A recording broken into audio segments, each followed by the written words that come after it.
E agora, querido Paulo Henrique Amorim.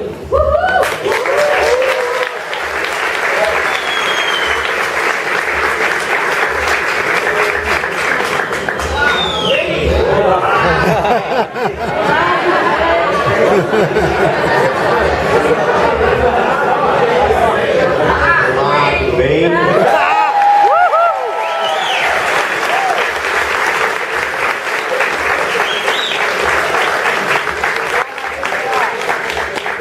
Quero agradecer ao Zé Américo, ao Sidão e à Vivian Farias a oportunidade de estar participando aqui dessa festa tão bonita de internautas e navegantes. Eu me considero hoje nada mais do que um provedor de conteúdo na internet e considerei tão grave essa minha responsabilidade aqui essa noite que preparei umas mal traçadas linhas para compartilhar com vocês, espero ser de alguma utilidade.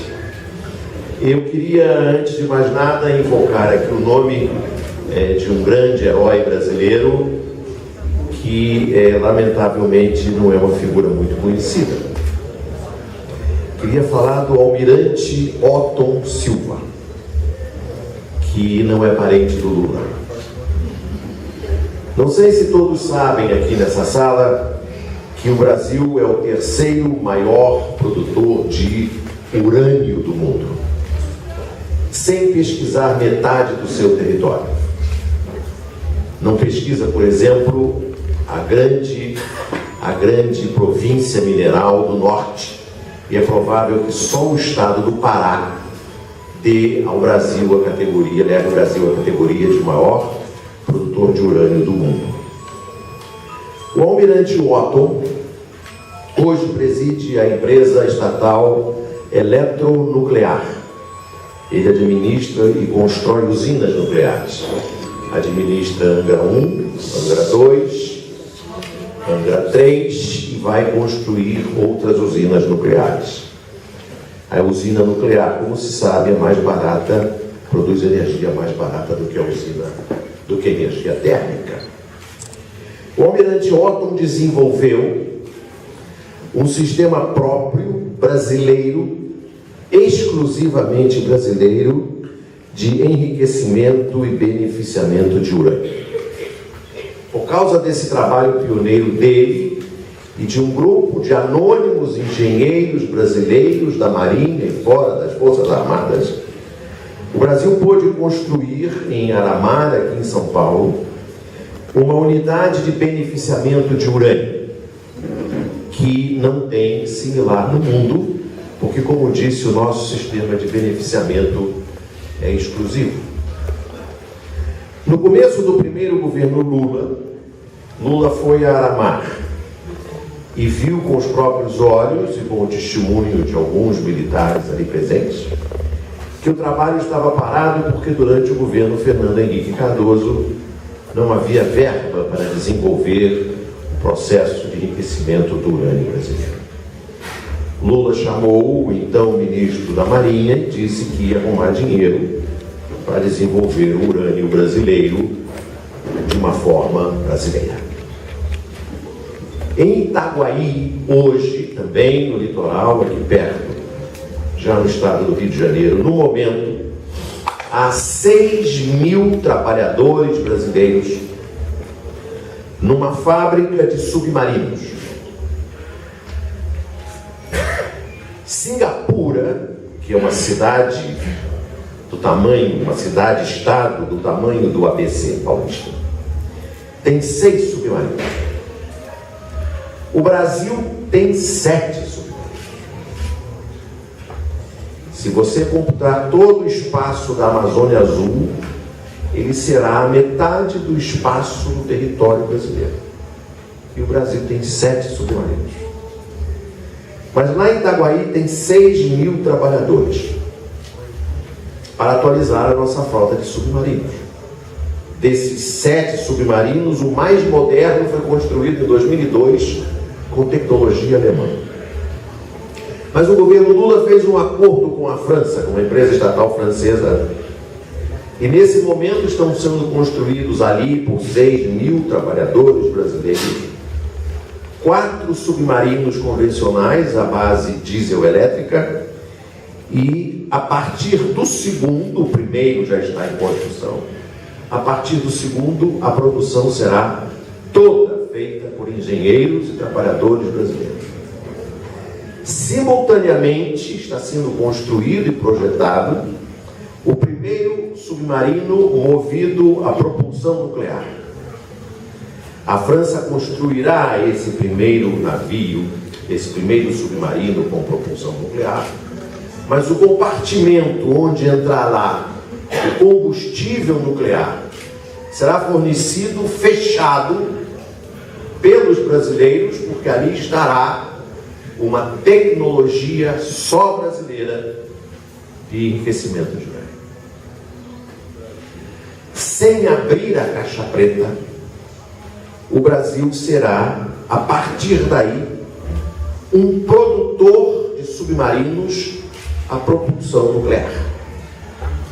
O Brasil fará parte do clube dos Estados Unidos, da Rússia, da China, da França e da Inglaterra. Ou seja, o Brasil terá entrado no Conselho de Segurança da ONU sem fazer parte do Conselho de Segurança da ONU.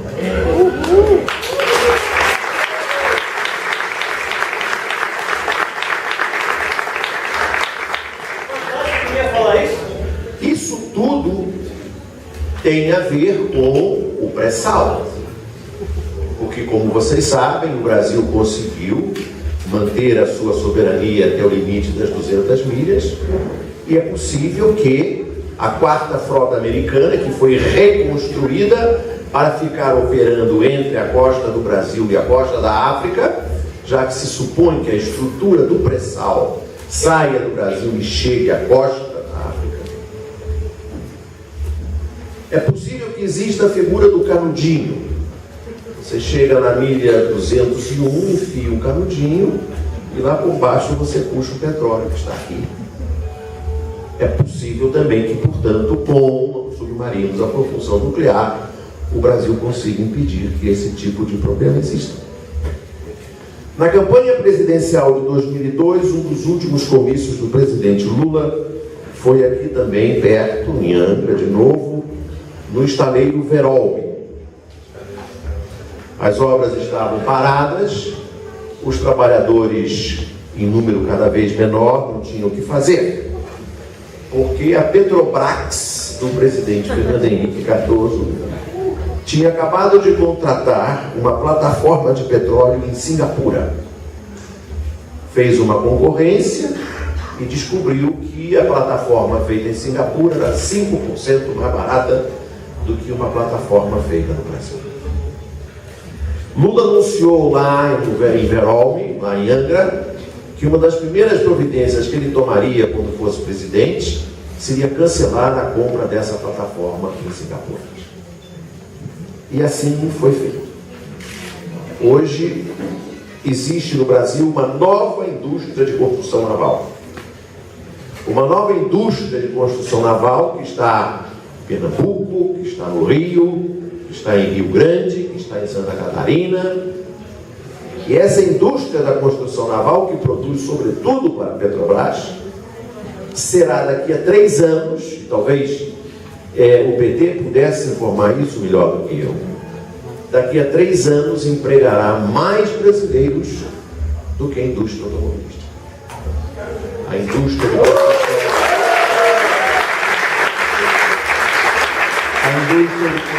naval, com relação à construção de plataformas, percebemos claramente que no entreguismo do Fernando Henrique existe uma lógica. E que essa lógica vem lá de trás, desde quando ele renunciou a esse elemento central da soberania de um país que produz urânio, que é a possibilidade de enriquecer urânio. E, portanto, a possibilidade de produzir submarinos a propulsão nuclear, e, portanto, a possibilidade de produzir plataformas de petróleo. Isso tem uma lógica, isso obedece a uma política. Essas não são decisões tomadas por acaso. Como se sabe, trava-se hoje uma nova batalha da Petrobras. É a mesma batalha de 1954 que levou Getúlio a se matar. De certa forma, toda a eleição no Brasil é sobre a Petrobras.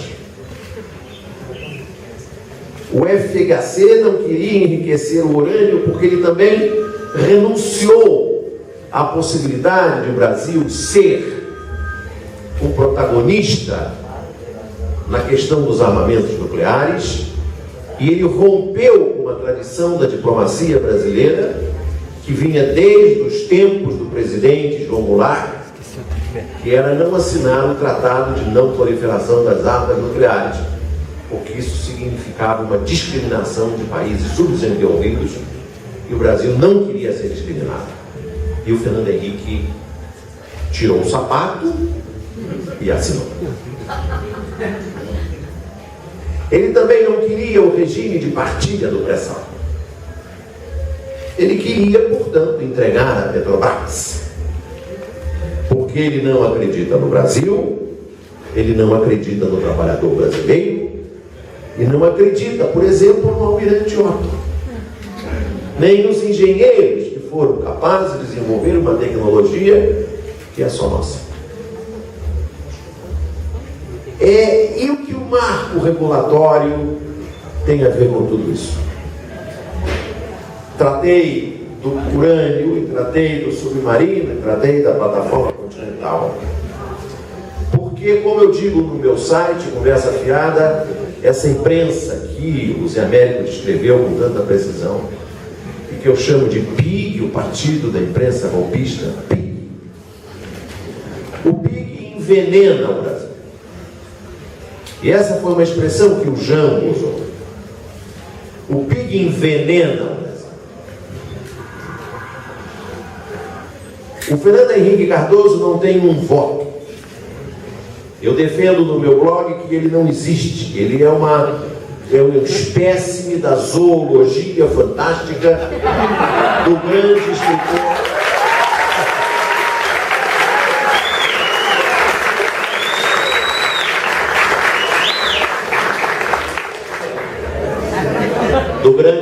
argentino Jorge Luiz Borges.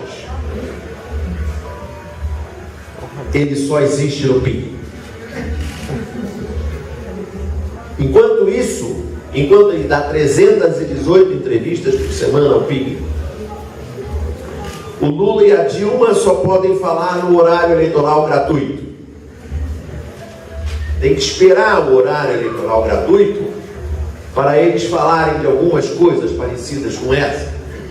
Por exemplo, ir lá a Itaguaí mostrar aos trabalhadores, como eu vi recentemente, do Piauí, do Maranhão, do Pará, do Acre, construindo submarino nuclear.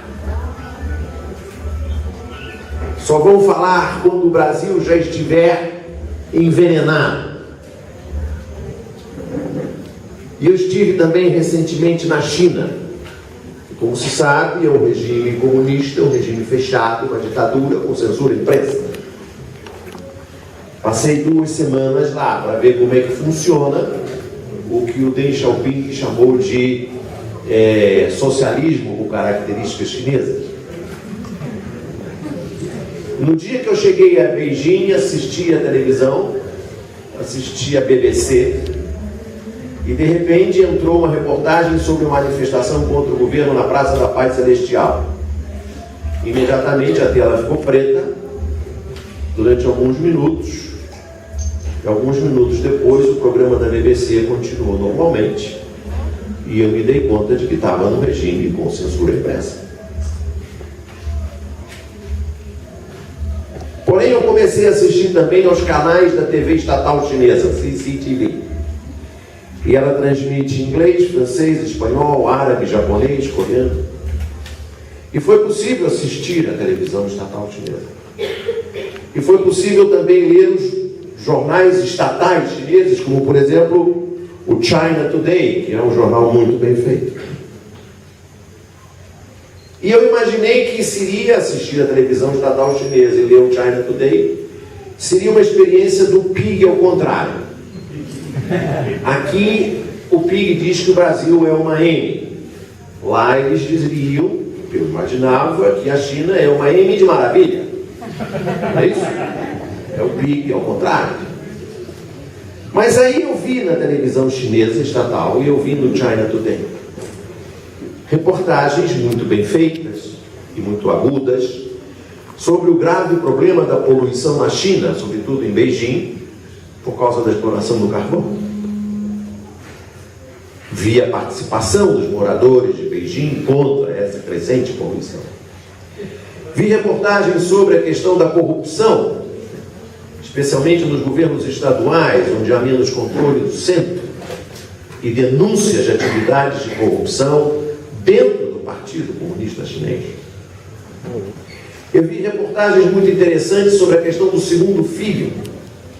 As mulheres chinesas estão querendo ter o segundo filho, mas as empresas chinesas já estão preterindo as mulheres em benefício dos homens, já que elas vão ficar um tempo com licença maternidade. E esse é um problema que as mulheres chinesas estavam começando a discutir na imprensa chinesa.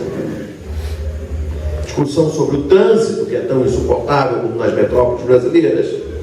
O custo da moradia, o metro quadrado na China é muito caro. A questão da saúde pública. E uma discussão muito interessante que eu vi na imprensa estatal chinesa sobre a ênfase do último congresso, da última decisão do governo da China de dedicar a defesa a ser a maior rubrica do orçamento. Investimento em defesa 7%, isso é maior do que investimento em educação e saúde. E isso foi questionado na imprensa chinesa. Então eu cheguei à conclusão de que na China tem mais liberdade de expressão do que aqui. Como tem mais liberdade de expressão em todas as jovens democracias do mundo. Não estou falando dos Estados Unidos, da França, da Inglaterra, da Itália. Estou falando de democracias jovens, recentes, como a Argentina, o Uruguai, o Chile, o México, Portugal e Espanha. Eles têm mais liberdade de expressão do que nós.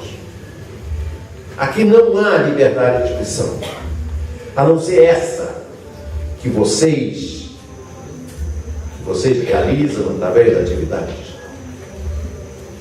Vou falar um pouco sobre o Google. Não sei se vocês sabem, mas hoje o Google é o segundo maior receptor de publicidade do Brasil depois da Globo. Não é a Record, não é o Silvio Santos, não é a Veja, é o Google. Eu digo no meu site que o Google vai googlar a Globo. Porque o Google vai tomar a publicidade da Globo e vai impedir que a Globo continue a manter os padrões de qualidade que ela tem hoje, que são um diferencial. E sem a publicidade que ela tem hoje, com 50% da audiência, ou 40% da audiência, dependendo da crise, do Ibope da semana, com 40% da audiência, e quero lembrar que hoje o Jornal Nacional e o Fantástico já estão na casa dos 10 pontos percentuais de Ibope. Com 40%...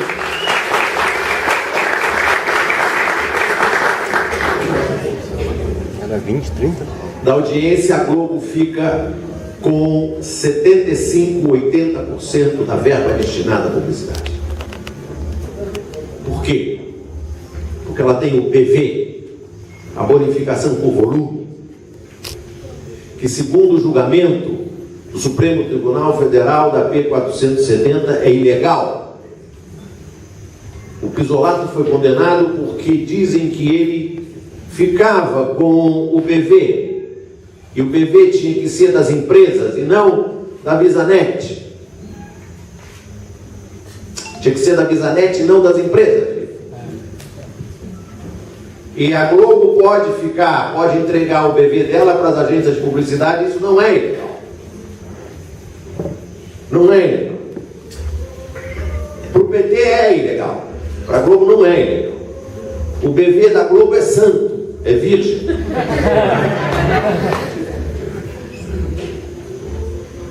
O Google comprou recentemente uma fábrica de drones. Comprou uma fábrica de drones para acoplar a balões e levar o sinal da internet a áreas distantes do mundo.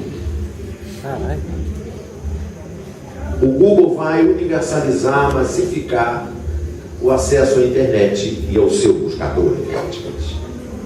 E com isso vai se tornar uma fonte de publicidade irresistível.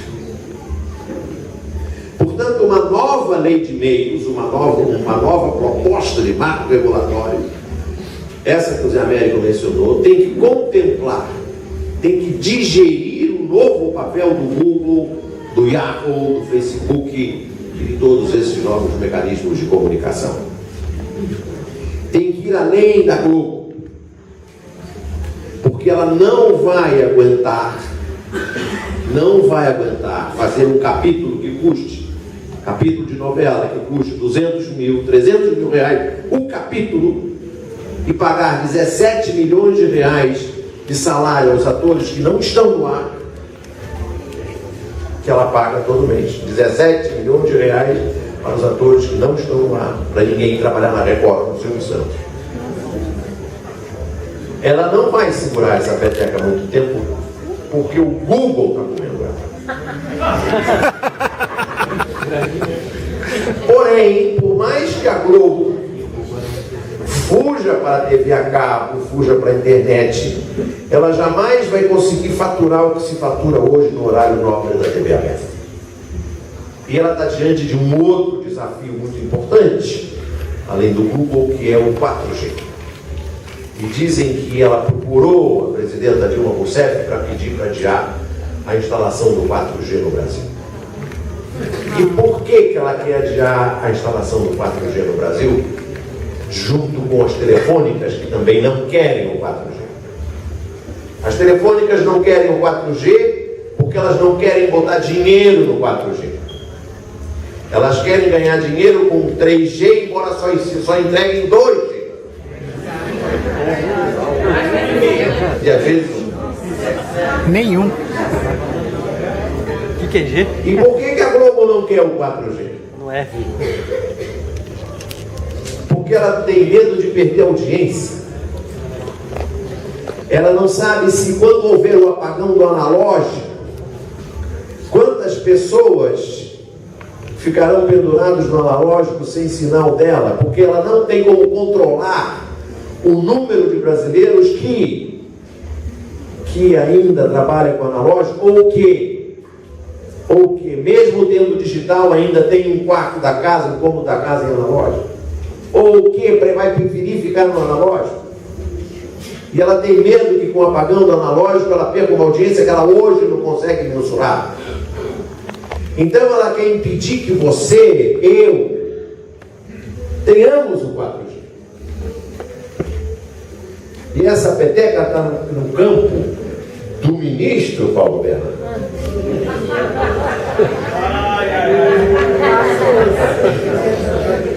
Sem comentários, Zé Américo, sem comentários.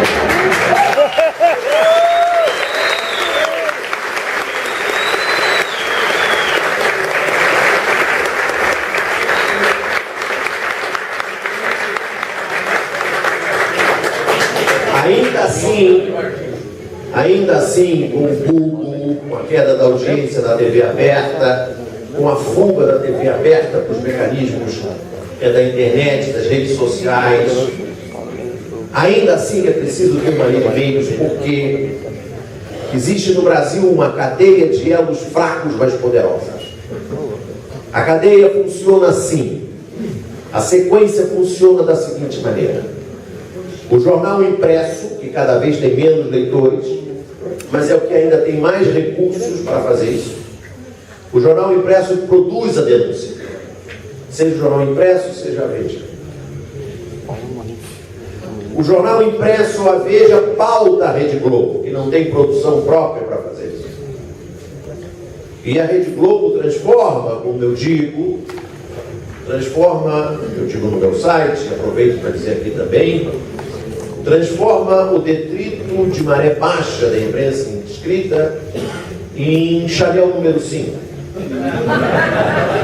E esse produto da Globo pauta o Congresso. E o Congresso se manifesta. E a manifestação do Congresso realimenta a imprensa escrita, que realimenta a Globo, que realimenta o Congresso.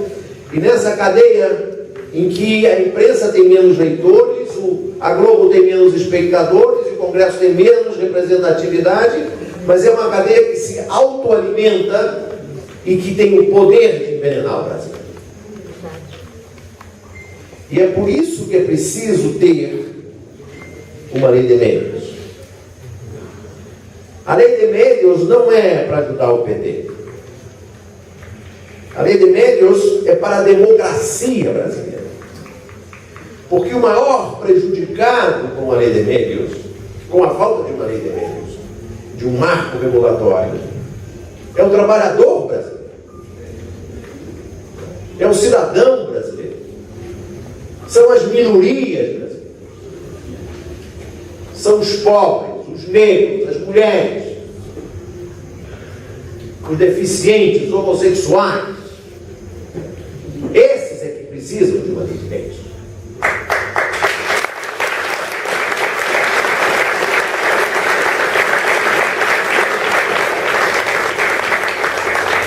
E como observou o Zé Américo, eu faço minhas as palavras dele, o PT deve sim uma lei de meios ao Brasil. Muito bem.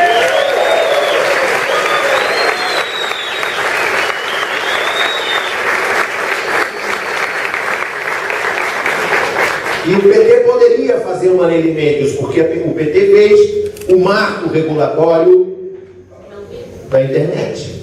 Vamos fazer o ano que vem. O PT fez o marco civil da internet. Foi o Colombo que fez. E o PT tem um Franklin, que está aqui amanhã e que tem dito incansavelmente que a lei, como disse o Zé Américo, a lei de meios do PT é apenas para cumprir a Constituição. Cumprir a Constituição de 88. E esse é que é o trabalho. Para a gente saber quem foi o Almirante Olo. Para nós termos orgulho desses 6.000 trabalhadores que estão em Angra para defender o pré-sal. E ninguém sabe disso. Viva o voto! Viva!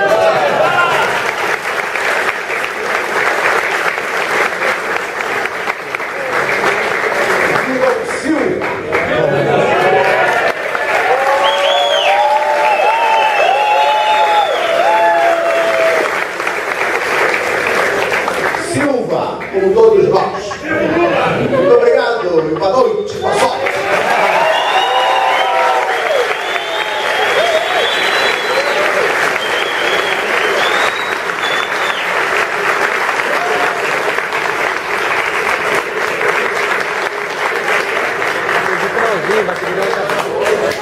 Companheirada, quem quiser falar. Ao vivo, desculpe.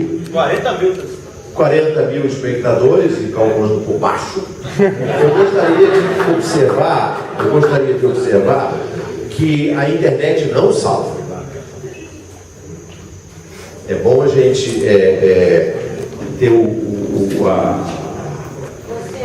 consciência e uma dose de realismo, porque a internet não salva, a internet não faz pressão social, a internet não basta. A internet ajuda, a internet mobiliza, a internet difunde ideias, mas o que salva é a organização política.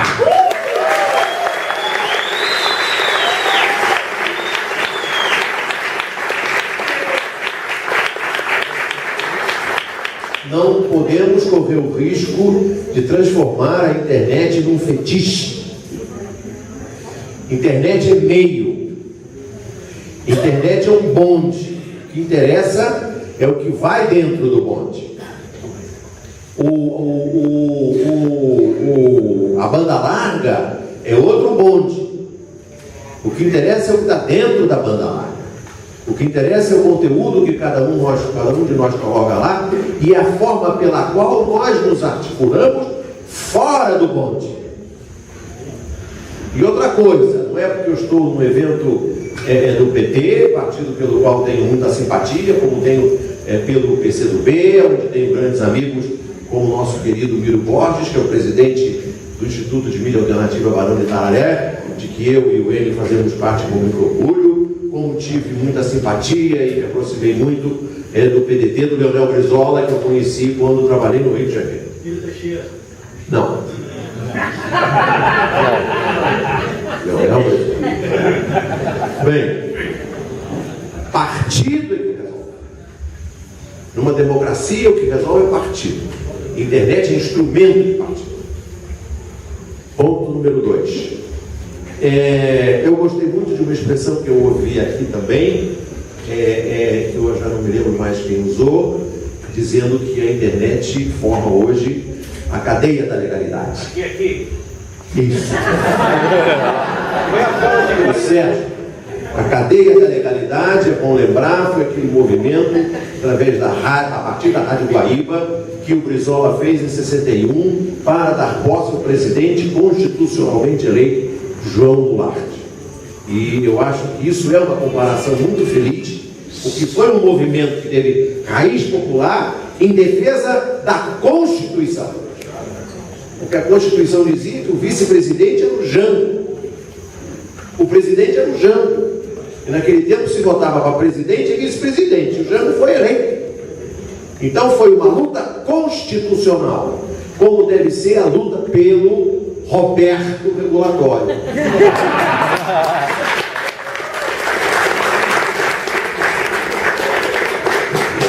Me perguntam aqui sobre se o PT vai fazer a lei Roberto regulatório. Eu quero dizer o seguinte: pode ajudar, deve ajudar, mas deve transcender o PT. Até porque no PT há quem não queira o Roberto regulatório. Então tem que transcender, tem que ir além, tem que superar o PT, e se o PT ajudar, tanto melhor. Sobre rádios comunitárias, eu gostaria também de invoco de novo o testemunho do meu amigo Engel. Isso é um tema constante dos nossos seminários e das nossas convenções anuais no Barão de Itararé. É uma batalha importante. Nós sabemos como as rádios comunitárias podem desempenhar um papel importante na disseminação de informação e fazer esse trabalho de contraofensiva contra o PIB. Sobre o papel do pré-sal, a discussão da Petrobras na eleição. Não sei se vocês viram hoje, mas tem uma entrevista desse grande senador, esse varão de Butarco do Paraná, ao Álvaro Dias, ao Ricardo Noblar. Ele diz exatamente que o objetivo é desmoralizar a Petrobras, desmoralizar o trabalho da Petrobras no pré-sal, para desmoralizar a Dilma e para ganhar a eleição. Não há nenhum interesse republicano nessa CPI, nessa discussão, como não há no PIG ao discutir a questão de Passadeira, que por sua vez já foi devidamente explicada, e tenho orgulho de ter publicado a primeira entrevista sobre o assunto com o Sérgio Gabrielli, que explicou sim como é que foi comprada e por que foi comprada a Passadeira. E eu considero que até hoje a melhor explicação foi a do Sérgio Gabrielli naquela entrevista. E você dizia hoje, em 2014, que foi um mau negócio ter feito Passadeiras, tá bom, mas em 2005 não tinha tido a quebra do Banco Lema, em 2005 não tinha o pré-sal, e quando foi decidida a compra de Passadeira, não tinha a crise de 2008, nem tinha o pré-sal. Foi uma decisão daquela época. E você não pode julgar os fatos de 2005 com a realidade que você conhece em 2014. E desculpa, dona Graça, mas tem razão na mulher.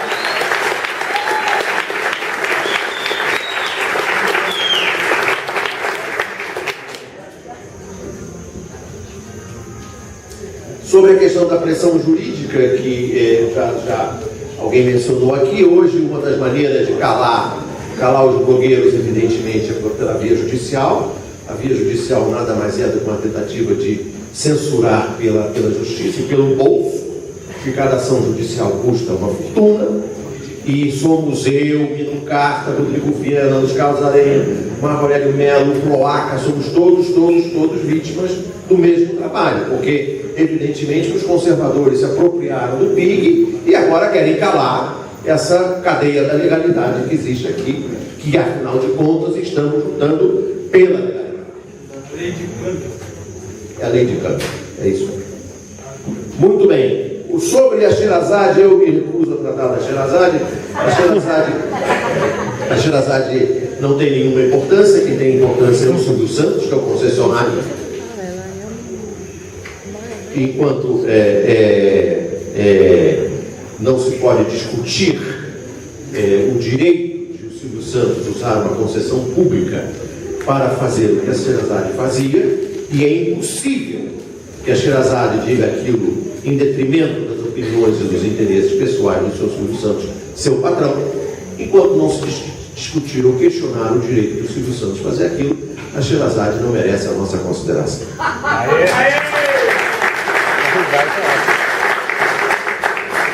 Com relação ao financiamento do PIG, eu gostaria de novo invocar o testemunho sereno e competente do meu amigo Franklin Martins. O Franklin instalou no governo Lula um critério lá na SECOM, que é o critério técnico, que é um critério baseado em audiência e relevância. Eu acho que isso é uma discussão muito interessante. Você pode discutir se os meus 5 milhões de páginas vistas mês valem mais ou menos do que 5 milhões de páginas vistas por um blogueiro não sujo. Mas isso é uma discussão subjetiva. A discussão objetiva é que o Franklin instituiu lá na SECOM o critério, o critério técnico da audiência, e isso está muito certo, porque a Globo tinha, no tempo do Fernando Henrique, muito mais publicidade governamental do que tinha audiência. E um dos problemas do Lula com a Globo foi esse, porque o Lula devolveu à Globo o limite, o tamanho da sua audiência. O que o Franklin discute, e o que eu discuto, e que o Azenha discute, e acho que nós temos razão, e tenho a impressão que finalmente a presidenta Dilma acolheu esse tipo de observação, não por minha causa, por causa do Azenha, mas por causa da serenidade do Franklin, que é muito mais sereno do que nós dois. Eu e o Azenha. Quer dizer, também é muito sereno, o não sereno sou eu. É que a SECOM da nossa inesquecível ministra Helena Chagas, que sempre estará no nosso coração com uma lembrança agradável, a ministra Helena Chagas contava entre aqueles da internet que recebiam publicidade do governo, contava o Yahoo, contava o Facebook, contava o Google. E o que o Frank dizia, que tinha que fazer uma distinção, porque você botar o Paulo Henrique Amorim, o Azenha, o Rodrigo Viana, o Cloaca, o N do lado do Google, é botar o urso, botar os coelhinhos perto do tigre, não tem graça. Então parece que está havendo agora uma correção e uma redefinição do critério técnico. E eu tenho a impressão de que ele é muito correto. E eu quero dizer também o seguinte, eu quero critério técnico. Eu não quero colher de chá de ninguém. Eu não quero anúncio de favor. Eu quero publicidade, porque anunciar no Conversa Fiada, anunciar no Azenha, anunciar no Rodrigo é uma boa mídia. Porque nós somos competitivos, nós damos opinião e informação. E só para dar uma ideia da distorção, do envenenamento de que somos vítimas, eu desafio vocês a assistirem ao Jornal Nacional e lerem o PIG para acompanharem o que aconteceu agora na Bahia, quando um vereador tucano incendiou a Bahia e o Jacques Wagner e a Dilma reagiram como se deve reagir.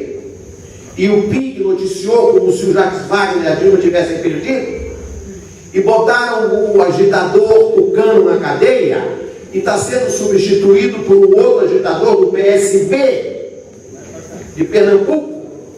Tipo, o PSB que tem o governador de Pernambuco fazendo o PSB da Bahia.